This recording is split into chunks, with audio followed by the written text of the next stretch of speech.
A menina que ficou vigiando seu irmãozinho às margens do rio Nilo, lembram-se? Quando Moisés foi deixado numa arca flutuando entre os juncos para escapar do decreto de morte feito por Faraó e que atingiria com a morte todas as criancinhas israelitas do sexo masculino, a menina ficou esperando para ver o que aconteceria. Miriam era o seu nome. Ela negociou com a filha de Faraó, que tomava banho no rio Nilo, naquele dia e naquela hora, e que sentiu grande alegria quando uma das empregadas descobriu a arca e dentro dela o menino. Miriam se ofereceu para arranjar uma mulher que amamentasse o bebê. A filha de Faraó aceitou e Moisés foi levado até a sua própria mãe. Tudo isso foi arranjado pela menina irmã de Moisés e Arão, os líderes do povo de Deus. Lembram-se? Miriam, já moça, foi quem reuniu um grupo de mulheres para comemorar a vitória do povo de Deus no Mar Vermelho. Fez até um cântico sobre a passagem de Israel pelo Grande Mar e, com um instrumento musical em suas mãos, o tamboril, pulava e cantava: Cantai ao Senhor, porque gloriosamente triunfou, lançou no mar o cavalo com o seu cavaleiro.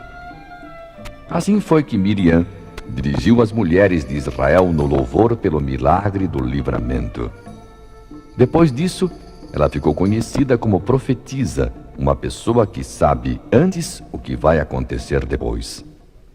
Nessa condição, ela ajudou aos seus irmãos a conduzirem o povo em sua grande e demorada viagem pelo deserto. A vida no deserto foi, por todos os modos, incômoda e desconfortável. Nada era conseguido sem algum esforço. Tudo exigia abnegação e, às vezes, até mesmo um pouco de sacrifício. Era uma vida relativamente penosa, mas tendo a esperança de em breve entrar na Terra Prometida, região de grande fartura, onde, conforme diz a história sagrada, manava leite e mel.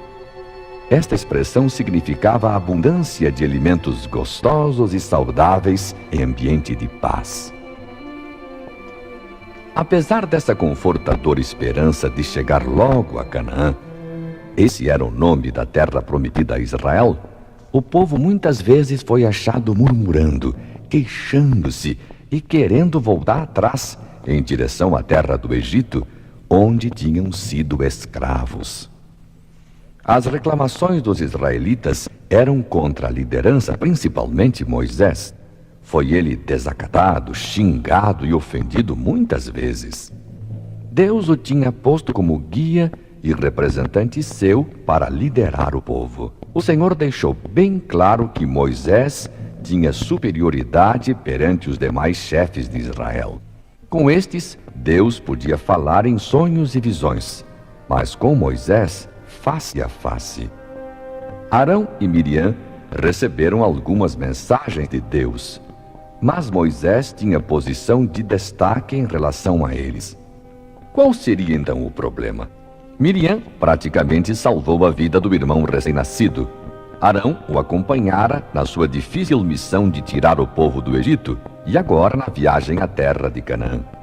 A murmuração havia passado de pessoa a pessoa e havia um descontentamento mais ou menos geral. Parece que esse espírito passou aos próprios irmãos do grande líder de Israel. Mostraram ter ciúme da liderança exercida por Moisés sobre o povo. Sentiram inveja da posição que ele ocupava e passaram a falar mal dele e a fazer acusações falsas, inventando uma porção de coisas a respeito dele. Uma notícia que Miriam e Arão espalharam para muitas pessoas foi sobre o casamento de Moisés com uma mulher da terra de Midian, onde o povo era pagão. Embora medianita, Zípora, esposa de Moisés, era adoradora do mesmo Deus de Israel. Isso a tornava igual e com direito de casar-se com um israelita, como de fato casou. Havia um princípio divino que proibia casamento entre um filho de Deus e um pagão. Mas, sendo Zípora uma filha de Deus, Moisés não transgrediu o princípio divino, conforme o acusavam seus dois irmãos.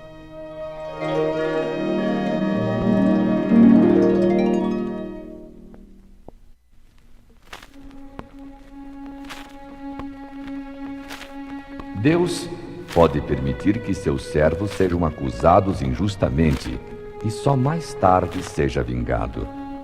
Neste caso particular da família, em que os dois irmãos acusavam outro irmão, Deus agiu de imediato para conseguir uma solução rápida. Moisés sofreu calado as acusações e não procurou defender-se. Por isso, talvez, o Senhor dignou-se intervir rapidamente. Chamou-os à sua presença. Compareceram perante Deus o acusado e os acusadores. Depois de falar-lhes, chamou à parte Miriam e Arão e os repreendeu severamente. Miriam foi castigada com uma lepra branca que deu em todo o seu corpo. Ela fora a causa de todas essas dificuldades na família. Por sua rebelião contra a vontade de Deus e contra o seu escolhido instrumento, Miriam foi punida com a doença da lepra, uma das mais temíveis enfermidades naqueles tempos. O leproso tinha de ser separado do convívio dos demais, e isso já era grande humilhação. As leis eram muito rigorosas para os que sofriam o mal da lepra. Só o estado mental do leproso fazia dele um infeliz.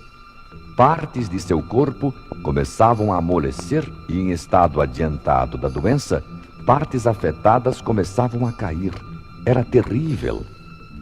Hoje, a lepra tem cura, mas antigamente todos tinham pavor dela, porque era considerada incurável. Arão nada sofreu, mas ao ver sua irmã chorando desesperadamente, comoveu-se e começou a chorar também. Falou com Deus. Disse que já não era pequeno o sofrimento de ver a irmã contaminada e clamava aos céus pedindo perdão.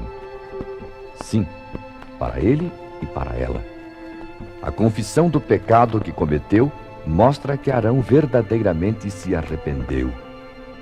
O tratamento que ele sempre deu a seu irmão Moisés, inclusive chamando-o de Senhor meu, mostra que ele não tinha intenção pessoal de prejudicar seu irmão. Ele se preocupa com a irmã.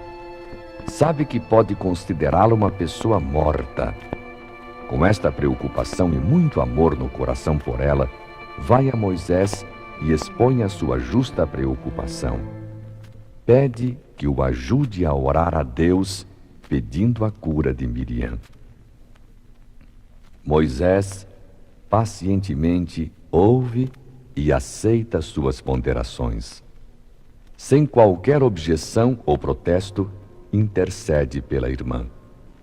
Esta foi a única vez em que a vítima, o acusado, entra em cena atuando neste episódio. Em lugar de vingar-se dos seus acusadores, faz oração por eles. Que bom caráter tinha Moisés! A Bíblia o chama de o homem mais manso da terra. Sofreu, suportou a afronta e perdoou. E ainda ora em favor dos seus ofensores. Deus não atende com facilidade o pedido de Moisés, porém, não deseja deixá-lo sem resposta. Lembram-se daquela extraordinária experiência de quando ele pediu a Deus que perdoasse todo o povo, ou se não, riscasse o seu nome do livro da vida? Moisés repete aqui o mesmo sentimento.